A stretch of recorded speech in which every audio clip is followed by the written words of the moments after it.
గత 30 సంవత్సరాలుగా చలనచిత్ర పరిశ్రమలో అసోసియేట్ డైరెక్టర్గా, నిర్మాతగా పరిశ్రమతో ఉన్న నా అనుబంధానికి రజనీకాంత్ గారు నాకు అసోసియేట్ డైరెక్టర్గా ఉన్నప్పుడు పరిచయం. నేను పనిచేసిన చిత్రాలకి ఆయన హీరోగా యాక్ట్ చేయడం జరిగింది.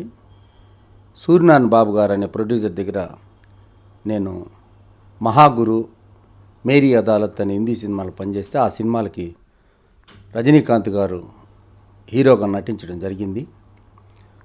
ఆ పరిచయంతో ఇటీవల నేను రజనీకాంత్ గారు మహేష్ కాంబినేషన్లో ఒక సినిమా చేస్తే తిరిగి గత 10 సంవత్సరాలుగా చిత్రాలు నిర్మించని సూర్యనారాయణ బాబుకి చిత్ర నిర్మాణంలో తిరిగి ఒక పునః ప్రవేశించి ఈ రకమైన కాంబినేషన్తో ఒక సినిమా చేయాలని ఒక ఐడియాతో ఫస్ట్ మహేష్ బాబు దగ్గరికి వెళ్ళి అడగడం జరిగింది. మహేష్ బాబు వెంటనే గ్రీన్ సిగ్నల్ ఇచ్చాడు. అదేవిధంగా రజనీకాంత్ గారు నిన్న ఫిలిం సిటీలో కలిసి, సార్ ఈ విధంగా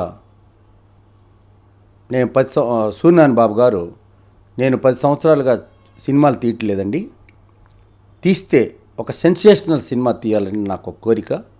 సెన్సేషనల్ అంటే మీరు, మా అల్లుడు మహేష్ బాబు నటిస్తే ఒక సినిమా తీయాలని నాకు కోరిక ఉంది అని చెప్పగా, రజనీకాంత్ గారు చాలా గొప్ప హృదయంతో నో అని చెప్పకుండా తనకున్న కమిట్మెంట్స్ కొన్ని చెప్పాడు. ఆ కమిట్మెంట్స్ ఏంటంటే, కొచిడియన్ అనే సినిమా ఈరోస్ కంపెనీ వాళ్ళు, బాంబే కంపెనీ వాళ్ళు నాతో నిర్మించారు. వారికి నష్టం వచ్చింది కాబట్టి వారికి నేను ఒక సినిమా చేస్తున్నాను.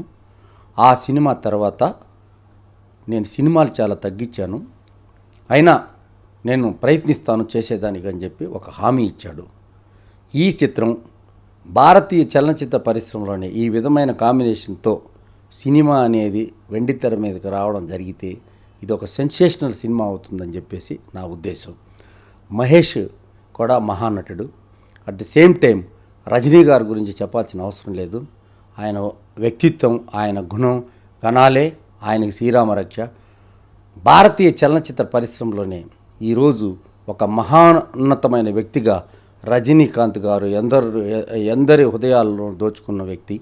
అటువంటి వ్యక్తితో సినిమా చేయాలా అని అనుకుంటే ఆ భగవంతుడి నిర్ణయంగా మేము భావిస్తున్నాము. ఆ భగవంతుడు మా ఈ చిత్ర నిర్మాణానికి అన్ని విధాలుగా ముందుండి నడిపించాల్సిందిగా కోరుతున్నాం.